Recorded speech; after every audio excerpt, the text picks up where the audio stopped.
জনগণ তো বুঝে ফেলেছে ভূত বিরোধী দলের উপরে চাপে নাই, ভূত সরকারের ঘরে ভূত চেপেছে। জাতীয় নাগরিক পার্টি এনসিপি আয়োজিত আজকের এই সময়ের চাহিদা পূরণ করার গুরুত্বপূর্ণ রাজনৈতিক কনভেনশনের সম্মানিত সভাপতি, এনসিপির আহ্বায়ক, জাতীয় সংসদের বিরোধী দলীয় চিফ হুইপ জনাব নাহিদ ইসলাম, আজকের এই কনভেনশনের সম্মানিত বিদগ্ধ আলোচকবৃন্দ, অতিথিবৃন্দ, সুধীবৃন্দ, সাংবাদিক বন্ধুগণ, আমরা শুনলাম আমরা জানি যে নাগরিক একেবারেই সমাগত, আলোচনা নিঃসন্দেহে সংক্ষেপ করতে হবে।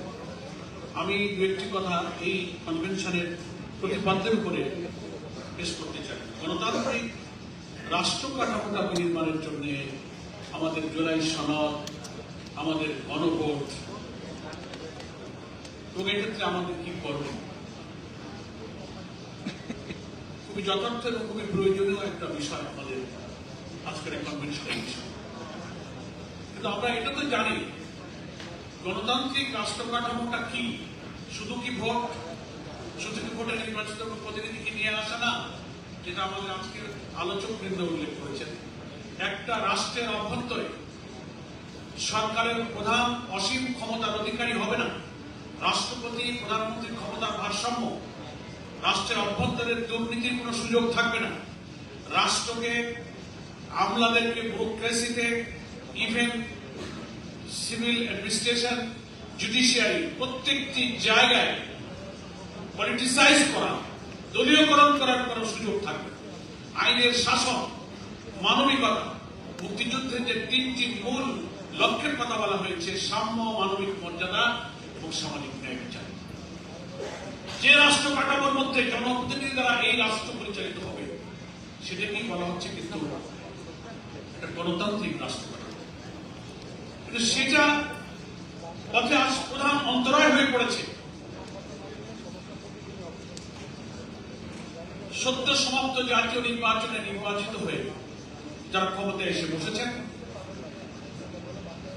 ক্ষমতায় বসলেন, একই দিনে গণভোট, জাতীয় নির্বাচন হলো, একইভাবে সাইমেলটেনিয়াসলি একই দিনে একটা গণভোট হলো। বিস্ময়ের ব্যাপার, সেই গণভোটের পক্ষে এখন যারা ক্ষমতাসীন বিলম্বে হলেও তারা হাতে ভোট দিতে বললেন। 17ই অক্টোবর আমরা জুলাই সনদে স্বাক্ষর করেছি, নভেম্বরের 13 তারিখে প্রেসিডেন্সিয়াল অর্ডার হয়েছে, সংবিধান সংস্কার আদেশ, নভেম্বরের 25 তারিখে গণভোটের অর্ডিন্যান্স জারি হয়েছে, ফেব্রুয়ারির 12 তারিখে ইলেকশন হয়েছে, একই দিনে দুটো। তাহলে অক্টোবর, নভেম্বর, ডিসেম্বর, জানুয়ারি, ফেব্রুয়ারি 4 থেকে 5টা মাস এদিক ওদিকের খণ্ডিত দিনগুলো বাদ দিলে কমপক্ষে 4 মাস আপনারা সময় পেয়েছেন বিএনপি বলতে চাই। জিতে চেয়ারে আসার আগ পর্যন্ত একদিনও বলেননি 13 নভেম্বরের গেজেট, রাষ্ট্রপতির আদেশ, সংবিধান বহির্ভূত, রাষ্ট্রপতি এখতিয়ার বহির্ভূত, একথা তো একদিনও কখনো বলেন। গণভোট মানেন না তাও বলেন। ক্ষমতায় আসার পরে 4 মাস পরে কেন বললেন? এখানে হচ্ছে রহস্য। আপনারা বলছেন বিরোধী দল জনগণকে বিভ্রান্ত করেছে, বিরোধী দলের উপরে ভূত চেপেছে। জনগণ তো বুঝে ফেলেছে ভূত বিরোধী দলের উপরে চাপে নাই, ভূত সরকারের ঘরে ভূত চেপেছে। কিভাবে চেপেছে আপনারা পাবলিককে কনফিউজ করছেন।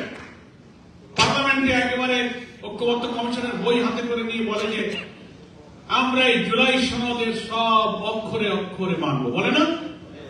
রহস্যটা কি? কিন্তু কোনদিন একথা বলতে শুনেছেন? আপনার রেফারেন্ডাম কোনদিন একথা বলেনি যে গণভোটে জনগণ যে রায় দিয়েছে, গণভোটের রায় অক্ষরে অক্ষরে মানব, একথা কিন্তু কখনো বলেনি। ফলে গণভোট আর জুলাই সনদকে তারা পার্থক্য করে জনগণের মধ্যে বিভ্রান্তি তৈরি করেছে।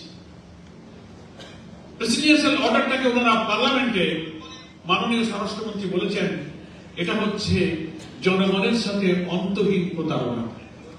এটাই যদি অন্তহীন প্রতারণা হয়, 4-5 মাস পর যে কথা আপনি বলেননি, মনের মধ্যে পায় না, খাওয়া দাওয়া যদি বদহজম হয় অনেক সময় ঢেকুর দিয়ে তা কিন্তু বেরোয় যায়।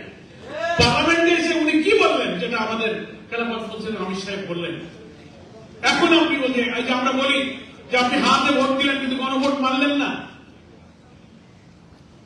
শুভঙ্করের ফাঁকিটা হচ্ছে জুলাই সনদ ওনারা অক্ষর অক্ষরে মানবেন, তার অর্থ হল গুরুত্বপূর্ণ 48টি সাংবিধানিক পরিবর্তনের ব্যাপারে অন্তত 10টা জায়গায় ওনাদের নোট অফ ডিসেন্ট আছে, ছোটখাটো ধারা উপধারা দফা মিলালে।